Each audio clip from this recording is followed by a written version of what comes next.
حضرت سیدنا موسیٰ علی نبینا وعلیہ الصلاۃ والسلام جب مصر سے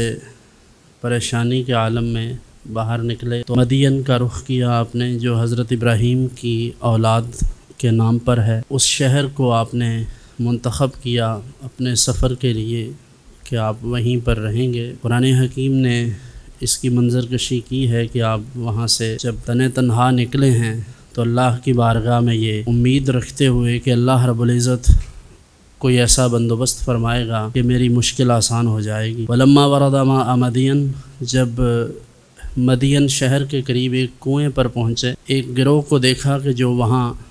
پانی لے رہے ہیں۔ وَجَدَ مِن دُونِهِمْ امْرَأَتَيْنِ تَذُودَانِ، دو خواتین کو بھی دیکھا کہ جو اپنے ریوڑ کو روکے ہوئے ہیں، سائیڈ پر بیٹھی ہوئی ہیں۔ باقی سب لوگ تو اپنے مال مویشی کے لیے، اپنے ریوڑ کے لیے پانی لے رہے ہیں، لیکن یہ دو خواتین ایک سائیڈ پر الگ تھلگ بیٹھی ہیں۔ تو آپ سے برداشت نہ ہوا، آپ نے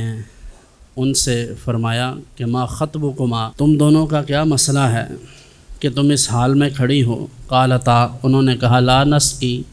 ہم پانی نہیں پلا سکتی، حتی یصدر الرعاء، یہاں تک کہ یہ چرواہے اپنے لیے اور اپنے ریوڑوں کے لیے پانی نہ لے لیں، اس وقت تک ہم پانی نہیں لے سکتی۔ اور حال یہ ہے کہ ہم خواتین ہیں اور ہمارے والد ایک بزرگ ہیں، بوڑھے ہیں، اور یہ سارے کام وہ خود کر نہیں سکتے اور ہم اپنی ناتوانی کے باعث پیچھے رہتی ہیں۔ تو جناب موسیٰ علیہ السلام نے یہ سب سن کر ان سے ارشاد فرمایا کہ تمہارے لیے میں کوئی ہیلا کرتا ہوں، اور آپ آگے بڑھے اور جا کر پانی کا بندوبست کیا ان کے لیے۔ تو حضرت موسیٰ علیہ السلام نے جیسے انہیں پانی وغیرہ دے دیا اور انہوں نے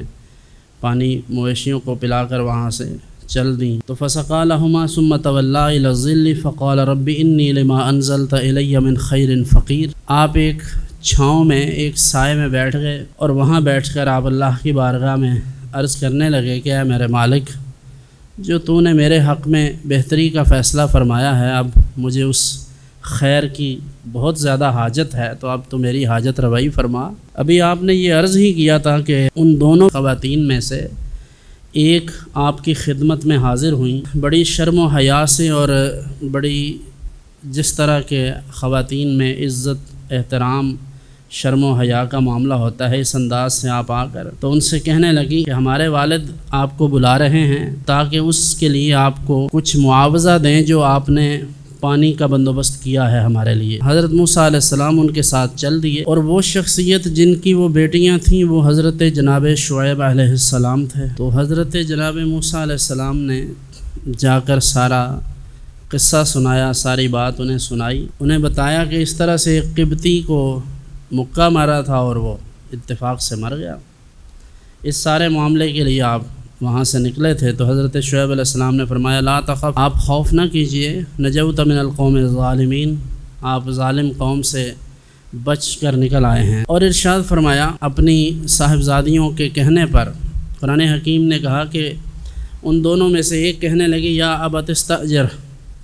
اسے اپنے پاس ملازم رکھ لیجئے، یعنی حضرت موسیٰ علیہ السلام کو۔ اس وقت تو وہ پیغمبر ابھی نہیں تھے، یعنی انہوں نے اعلان نہیں کیا تھا، اس لیے کہ ہم نے یہ دیکھا ہے جس طرح سے انہوں نے پانی لا کر دیا، جس طرح سے ہماری معاونت کی ہے، تو اس سارے سلسلے میں دو چیزیں ہمارے پیش نظر ہیں، ایک تو یہ باہمت آدمی ہیں، اور دوسرا یہ کہ یہ نہایت عزت و احترام کرنے والے اور کسی کی امانت میں خیانت کرنے والے نہیں ہیں۔ چنانچہ حضرت شعیب علیہ السلام نے جناب موسیٰ علیہ السلام کو یہ پیشکش کی، تو انہوں نے اس پر کچھ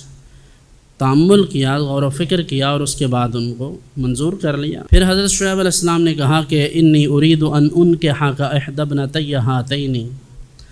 میں اپنی ان دونوں بیٹیوں میں سے کسی ایک کا نکاح آپ سے کر دیتا ہوں، اور شرط یہ ہے کہ تم 8 سال میرے پاس رہو۔ ایک مشکل ادھر تھی، وہاں سے بھاگے تھے، ادھر آ کر اب یہ پابندی لگ گئی، مشکلیں اتنی پڑی کہ آسان ہو گئی۔ تو یہ زندگی کا حصہ ہے، اللہ کے نبی ہیں اور نبوت کے لیے مشکلات، مصائب، پریشانیاں مقامات اولیاء کے لیے یہ لازمہ ہیں اس کا۔ تو حضرت موسیٰ علیہ السلام نے کہا کہ ٹھیک ہے، اور حضرت شعیب علیہ السلام نے کہا 8 سال آپ رہیے، فَإِنْ أَتْمَمْتَ عَشْرًا، اگر آپ 10 سال مکمل کریں، فَمِنْ عِنْدِكَ، تو یہ 10 سال آپ پورے کریں تو یہ پھر آپ کی اپنی مرضی ہے، یعنی یہ آپ پر ہے۔ وما اريد ان اشق عليك، اور میں یہ نہیں چاہتا کہ میں آپ پر کسی مشکل کا اضافہ کروں۔ ستجدنی انشاءاللہ من الصالحین، آپ مجھے نیک لوگوں کی طرح وعدہ پورا کرنے والا ہی پائیں گے۔ علامہ اقبال نے کہا تھا دم عارف نسیم صبح دم ہے، اسی سے ریشہ معنی میں نم ہے،